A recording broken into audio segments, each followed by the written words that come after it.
how you treat people really matters, and it really tells a lot about you as an individual and the kind of environment you want to create for those around you. Today I'm talking about empathy in leadership. As a new manager, you're probably consuming a lot of information about your role and how you should be, how you should conduct yourself, what the expectations are of you as a leader, and it's a little overwhelming. However, as you're starting out, it's very important that you start setting the tone for the type of work environment that you want to create. Even though you are already within a system of a business environment, you have now assumed the role of a leader, right? Whether it's a team leader, supervisor, junior manager, whatever that is. So within your specific team environment, what kind of tone do you want to set in that environment? What kind of environment do you want people to wake up to every day that they show up to work? And it really begins with how you carry yourself. It begins with, how you treat the people around you. And there is a snowball effect of how you treat people and how they start to treat you as well, and how they treat others in your environment, okay? Because it is like a monkey see, monkey do system, okay? What you project is most of the time what you start seeing your team members start taking on, or you might get pushed back, all right? So it's very important that as you're starting out, you want to start off on the right note. And so if this is you, this video is for you.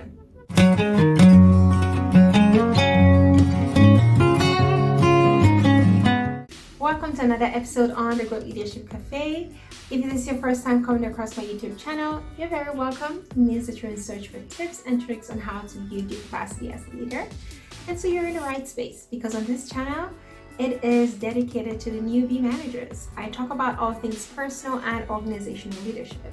So if you're not yet subscribed to my YouTube channel, I would say do so right now so you get a notification every time I post a video, which is every week Tuesday. All right, so to the topic for today. I am speaking specifically about empathy in leadership. As a new team leader, you are probably thinking about, wanting to position yourself and establish your authority. You want to be respected. You don't want to be taken for granted or not taken seriously.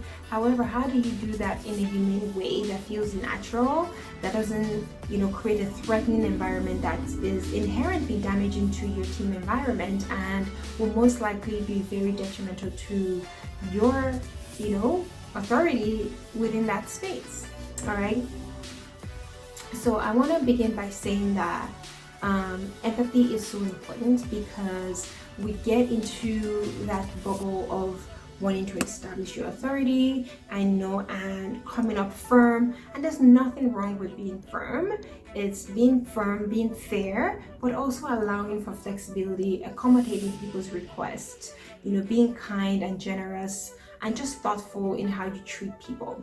All right, because there's something that Simon Sinek says that really resonates with me is, it says, as you become a leader, you are no longer responsible for the work, in quote, but you are now responsible for the people who are responsible for the work.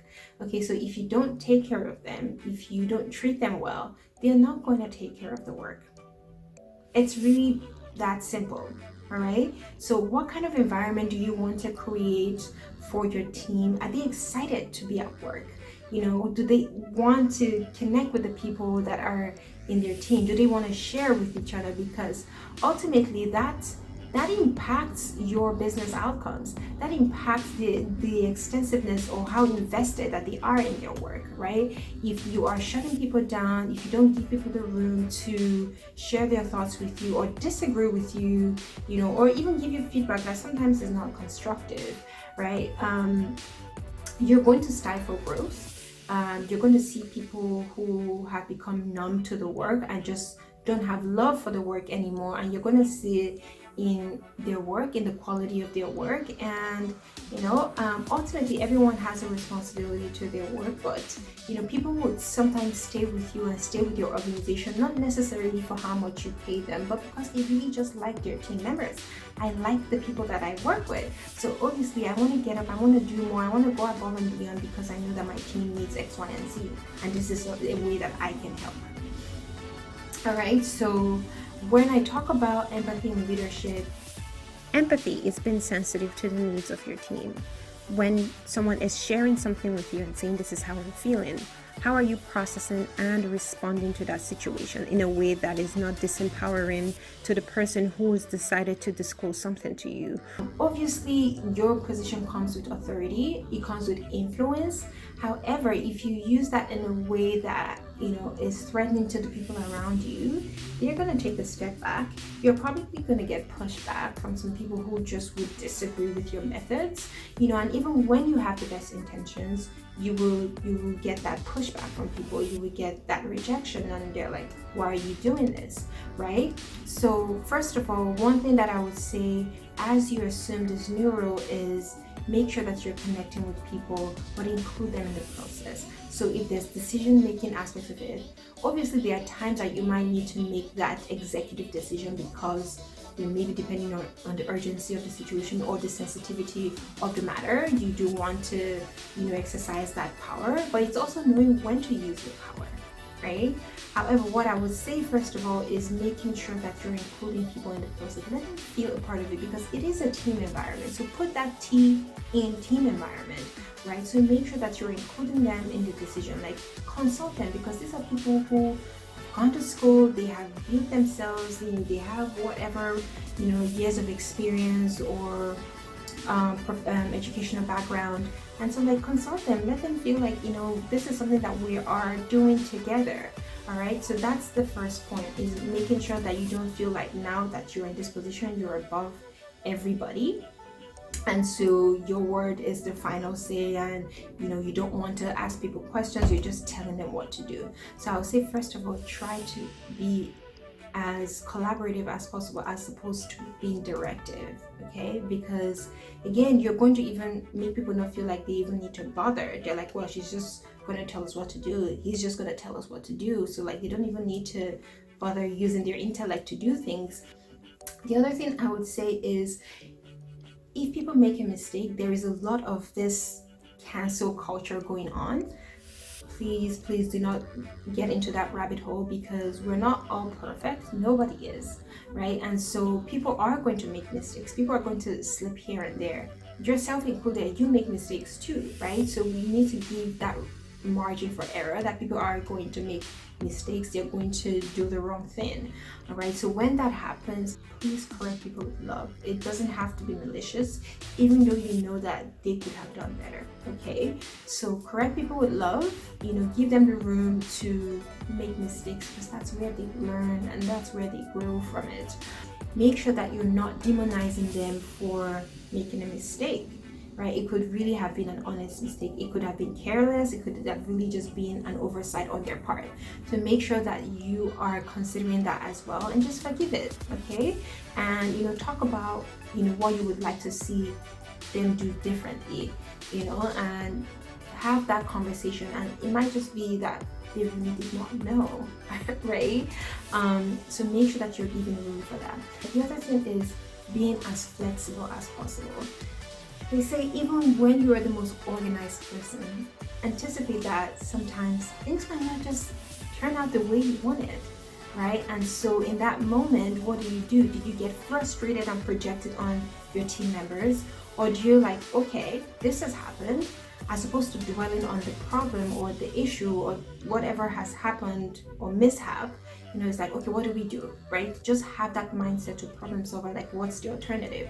At a later point, you guys can obviously come back and say, okay, what could we have done differently in this situation? But please don't dwell on that, okay? So make sure that you are flexible, you can adapt, that if your plans don't go as expected, that's all right.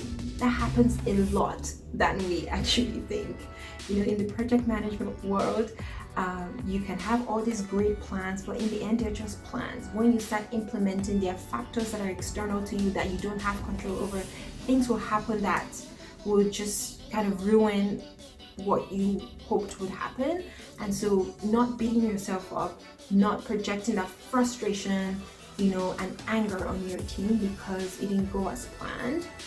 All right, and making sure that you are supporting them in the process and not alienating people because it was maybe their mistake that made something go south. All right, and then the other thing is accommodate people.